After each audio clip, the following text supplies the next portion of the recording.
El suelo tembló por última vez a las 3:17 de la madrugada, dejando tras de sí un silencio más aterrador que el estruendo que lo había precedido.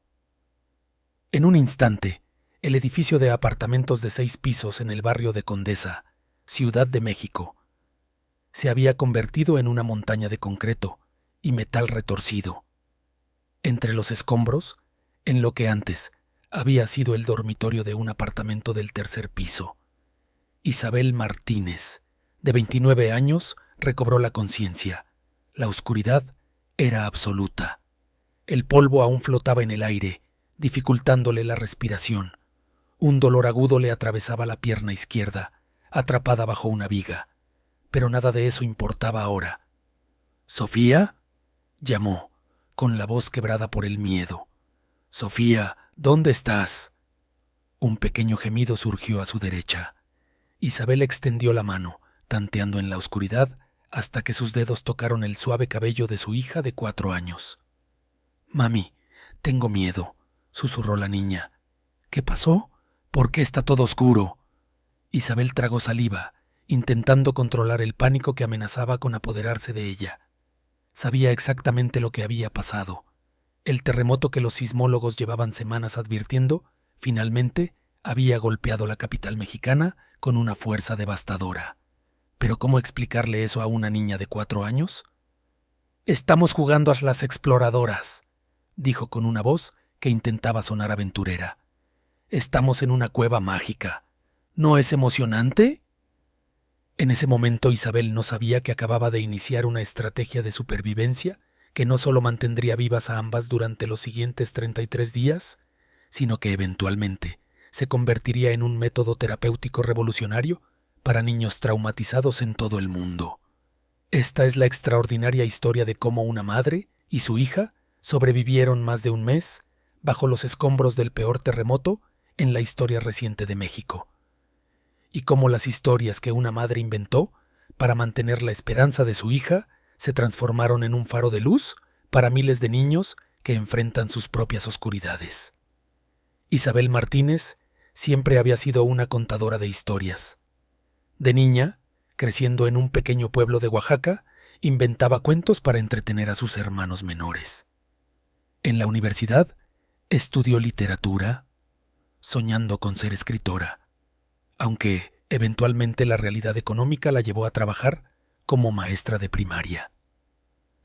La vida la había llevado a Ciudad de México, donde criaba sola a su hija Sofía tras la partida del padre de la niña cuando ésta apenas tenía 1 año.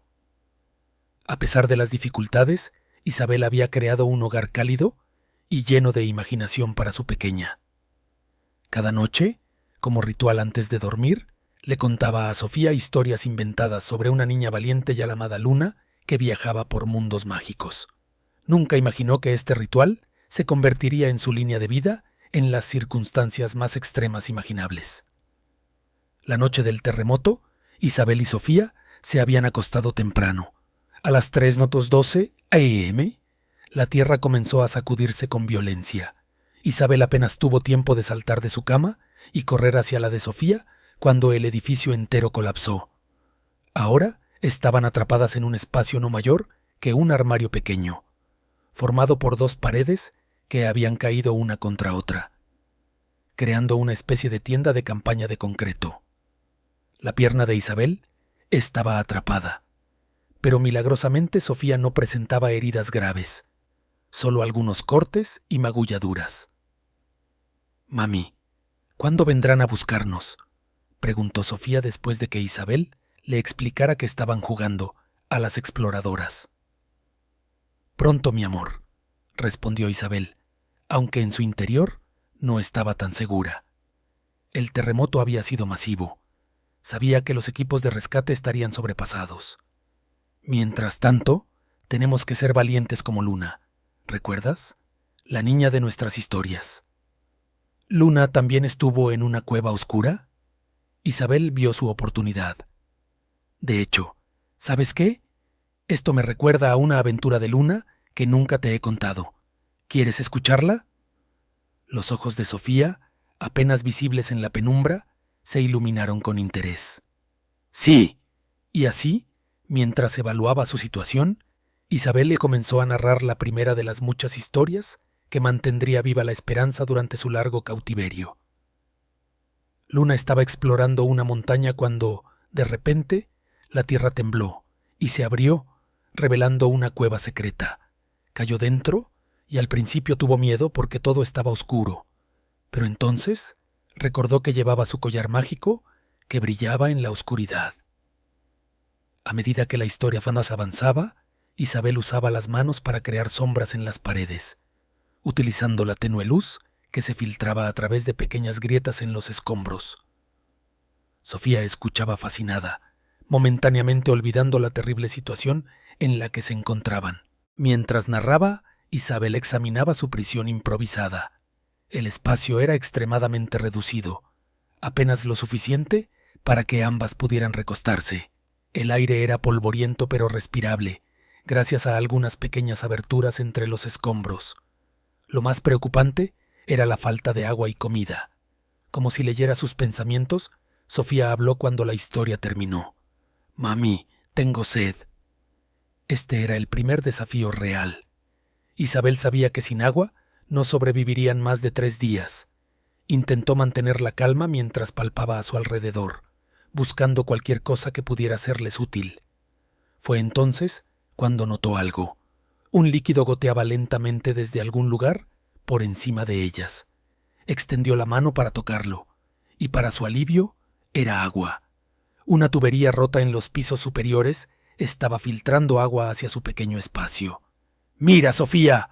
La cueva mágica nos está dando agua», exclamó, transformando inmediatamente su descubrimiento en parte de la fantasía.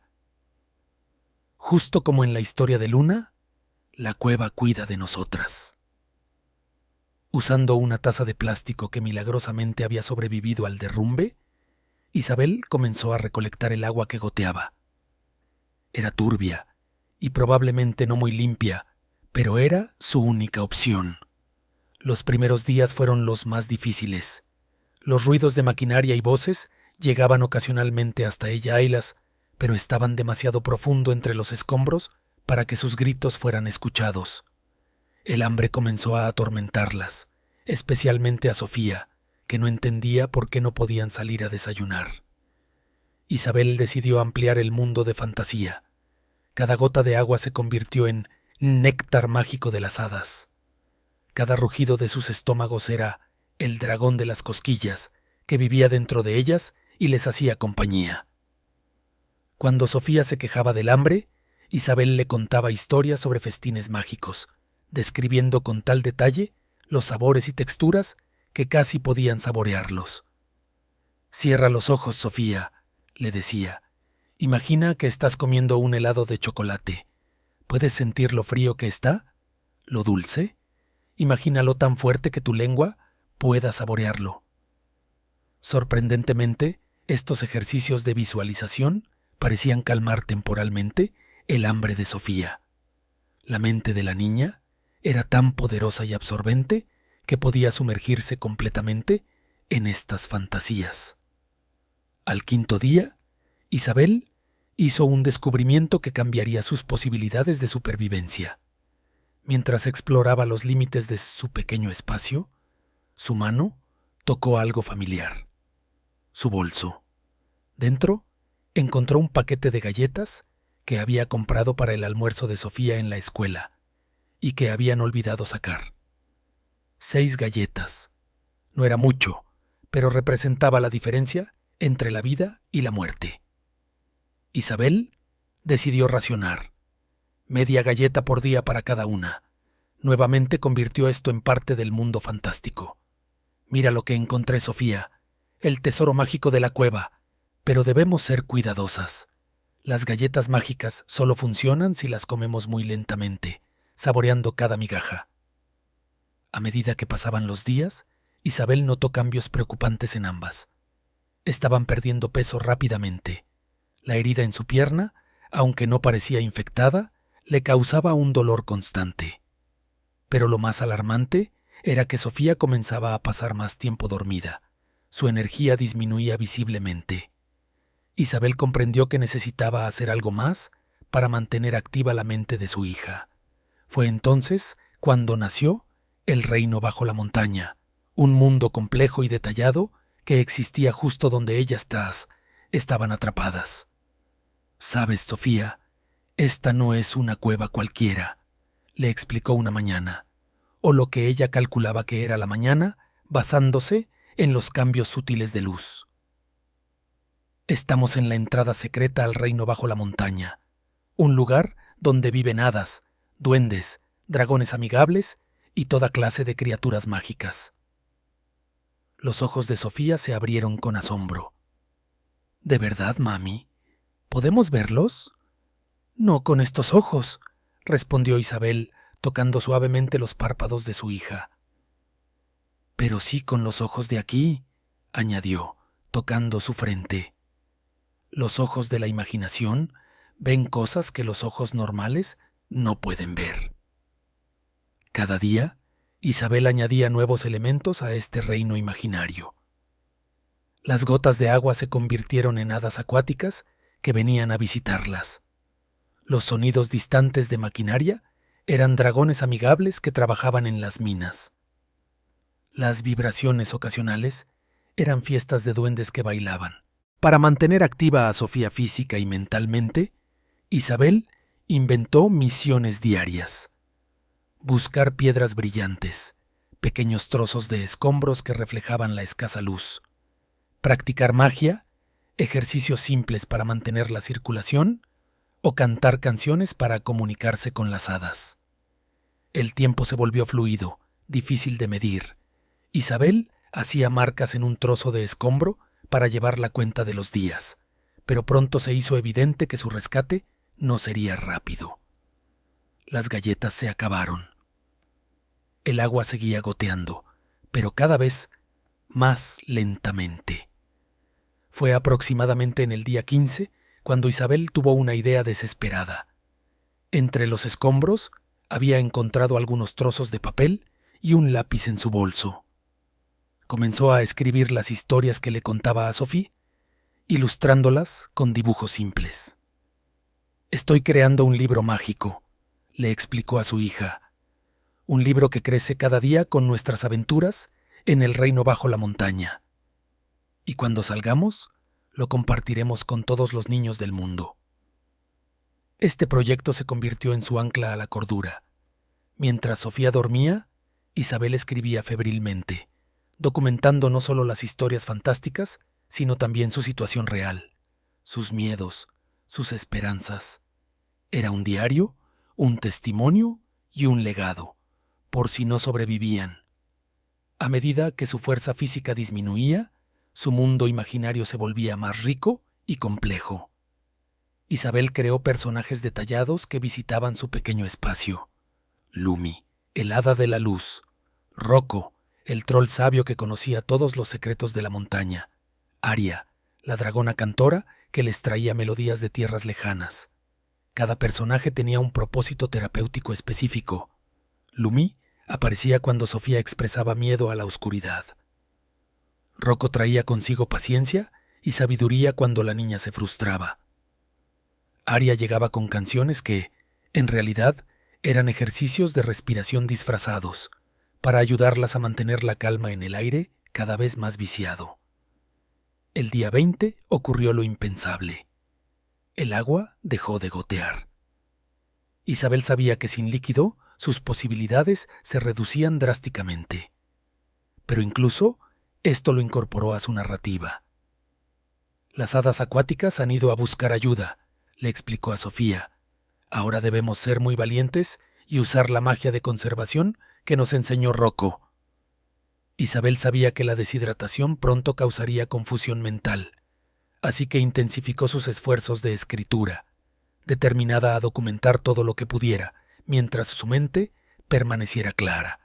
Fue en este momento cuando comenzó a escribir no solo historias, sino también guías detalladas sobre cómo usaba la fantasía para ayudar a Sofía a enfrentar cada aspecto de su terrible situación: el miedo, el hambre, la oscuridad, el confinamiento. Sin saberlo, estaba creando el esquema de lo que más tarde se convertiría en una metodología terapéutica revolucionaria. El día 25 algo cambió. Un sonido diferente llegó hasta ellas. Voces humanas, más cercanas que nunca. Isabel reunió toda su fuerza para gritar, pero su voz, debilitada por la deshidratación y el hambre, apenas era audible. Fue Sofía quien tuvo la idea. «Mami, cantemos la canción de Aria, la más fuerte». Juntas, madre e hija, comenzaron a cantar una de las melodías que Isabel había inventado, sus voces uniéndose en un dueto débil, pero determinado, y milagrosamente alguien las escuchó. «¡Hay sobrevivientes aquí!», gritó una voz. «¡Traigan el equipo!». Los siguientes 2 días fueron una agonía de esperanza. Los rescatistas trabajaban incansablemente para llegar hasta ellas, comunicándose constantemente para mantenerlas al tanto del progreso. Isabel transformó incluso esto en parte de la fantasía. «¿Ves, Sofía? Los gigantes amigables están abriendo el camino para que podamos salir a conocer el mundo exterior. Pronto podremos llevar nuestras historias más allá del reino bajo la montaña». El día 33 la luz invadió su pequeño espacio por primera vez en más de un mes. Isabel, cegada momentáneamente, abrazó a Sofía mientras los rescatistas, con lágrimas en los ojos, las sacaban cuidadosamente de entre los escombros. Las imágenes de su rescate dieron la vuelta al mundo. 2 esqueletos vivientes, pálidas como fantasmas, pero increíblemente vivas.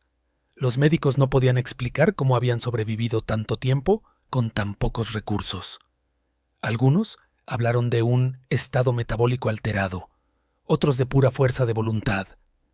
Pero Isabel sabía la verdadera razón, el poder de la imaginación y el amor de una madre. En el hospital, mientras se recuperaban lentamente, los médicos quedaron asombrados por el estado psicológico de Sofía. A diferencia de otros niños rescatados, no mostraba signos severos de trauma.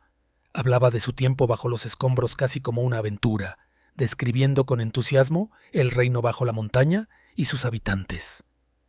«Ella no estuvo atrapada en un derrumbe», explicó Isabel a los psicólogos. «Estuvo viviendo una aventura en un reino mágico. Su mente nunca estuvo prisionera, aunque su cuerpo sí». Los cuadernos que Isabel había escrito durante su cautiverio se convirtieron en objeto de intenso interés para los especialistas en trauma infantil. Lo que había comenzado como un método desesperado de supervivencia revelaba un enfoque innovador para ayudar a los niños a procesar experiencias traumáticas. Dr. Elena Vázquez, una reconocida psicóloga infantil, fue la primera en reconocer el potencial del método de Isabel. Lo que hizo instintivamente tiene base científica. Redirigió la experiencia traumática a través de la narrativa y la metáfora, permitiendo a su hija procesar lo que estaba viviendo de una manera que su mente infantil podía manejar. 6 meses después de su rescate, con el apoyo del Dr. Vázquez, Isabel publicó su primer libro infantil, Luna y el reino bajo la montaña. Era una versión pulida de las historias que había creado para Sofía, pero mantenía su esencia terapéutica. El libro fue un éxito inmediato, especialmente entre padres de niños que habían experimentado traumas o enfrentaban enfermedades graves. Cartas comenzaron a llegar de todo el mundo, contando cómo las aventuras de Luna habían ayudado a niños a enfrentar desde desastres naturales hasta tratamientos de cáncer. Animada por esta respuesta, Isabel, ahora recuperada físicamente, aunque cojeando ligeramente de su pierna izquierda, fundó junto con el Dr. Vázquez el Reino Interior, una organización dedicada a desarrollar y difundir terapias basadas en la narrativa para niños traumatizados.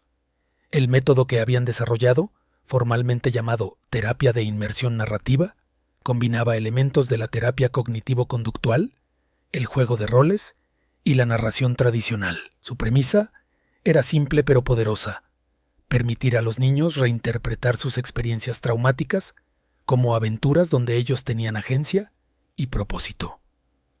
No se trata de negar la realidad, explicaba Isabel en conferencias, Se trata de darle al niño herramientas para procesarla a su ritmo, en sus propios términos, de convertir a las víctimas en héroes de su propia historia. El método se extendió rápidamente, primero en México y luego internacionalmente. Isabel y su equipo capacitaron a psicólogos, trabajadores sociales y maestros en zonas afectadas por desastres naturales, conflictos armados y pobreza extrema. 2 años después del terremoto, el Reino Interior fue nominado al Premio Nobel de la Paz por su trabajo con niños refugiados sirios. La imagen de Isabel y Sofía, ahora de 6 años, en la ceremonia de nominación en Oslo, recorrió el mundo. La niña que una vez estuvo atrapada bajo los escombros, ahora viajaba por el mundo, ayudando a su madre a llevar esperanza a otros niños. Isabel continuó escribiendo. La serie Luna creció hasta incluir 12 libros, traducidos a más de 30 idiomas.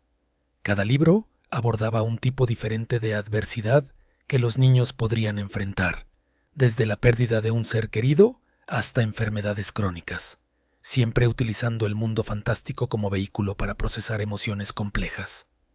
Sofía, por su parte, creció para convertirse en una niña extraordinariamente resiliente y compasiva. En entrevistas, cuando le preguntaban sobre su experiencia, siempre respondía con una sonrisa. Mi mamá me enseñó que siempre hay luz, incluso en la oscuridad más profunda. Solo hay que saber cómo mirar. 5 años después del terremoto, cuando un devastador tsunami golpeó las costas de Indonesia, Isabel y su equipo fueron de los primeros en responder. En tiendas de campaña improvisadas, rodeados de destrucción, enseñaban a padres desesperados cómo crear reinos mágicos para sus hijos traumatizados. Una madre indonesia, después de una sesión con Isabel, le tomó las manos con lágrimas en los ojos y le dijo: «Has transformado nuestra tragedia en esperanza. Nos has enseñado que incluso entre los escombros pueden florecer jardines mágicos». Hoy, 10 años después de aquellos 33 días bajo los escombros, el legado de Isabel y Sofía continúa creciendo. El Reino Interior opera en más de 40 países. Sus métodos se enseñan en universidades de psicología de todo el mundo. Y los libros de Isabel han vendido millones de copias, financiando programas gratuitos para niños en zonas de crisis. Pero quizás el mayor testimonio del impacto de su trabajo son las miles de cartas que reciben cada año, muchas escritas por niños que han encontrado su propio camino a través de la oscuridad, gracias a las historias que nacieron en aquel pequeño espacio entre los escombros. Como Isabel suele decir en sus conferencias, todos tenemos reinos interiores donde somos libres, incluso cuando nuestros cuerpos están atrapados. Y es en esos reinos donde encontramos la fuerza para sobrevivir a lo imposible. La historia de Isabel y Sofía nos recuerda que incluso en las circunstancias más desesperadas, la imaginación humana puede crear luz donde no la hay. Que el amor de una madre puede construir mundos enteros para proteger a su hija. Y que a veces los milagros no vienen de fuera, sino que los creamos nosotros mismos, historia tras historia, día tras día, incluso cuando el mundo, a nuestro alrededor, se ha derrumbado por completo. Hola amigos de Historias Humanas. Si esta increíble historia de supervivencia y amor maternal te ha conmovido, no olvides darle like al video y suscribirte a nuestro canal para más relatos extraordinarios sobre la resistencia del espíritu humano. ¿Alguna vez has usado la imaginación o la creatividad para superar momentos difíciles? ¿O conoces a alguien que haya transformado una experiencia traumática en algo positivo para los demás? Cuéntanos en los comentarios y dinos, ¿desde qué país o ciudad estás viendo este video? Nuestra comunidad se extiende por todo el mundo hispanohablante y nos encanta saber de dónde nos siguen nuestros espectadores. Esta semana estamos explorando historias de sobrevivientes que han encontrado formas extraordinarias de superar situaciones extremas. Si conoces alguna historia similar que merezca ser contada, déjanos saber en los comentarios. Recuerda activar las notificaciones para no perderte nuestros próximos videos. Cada jueves compartimos una nueva historia inspiradora que puede cambiar tu perspectiva sobre lo que los seres humanos son capaces de lograr en las circunstancias más adversas. Hasta el próximo jueves. Y recuerda, como nos enseña la historia de Isabel y Sofía, incluso en la oscuridad más profunda, siempre podemos crear nuestra propia luz.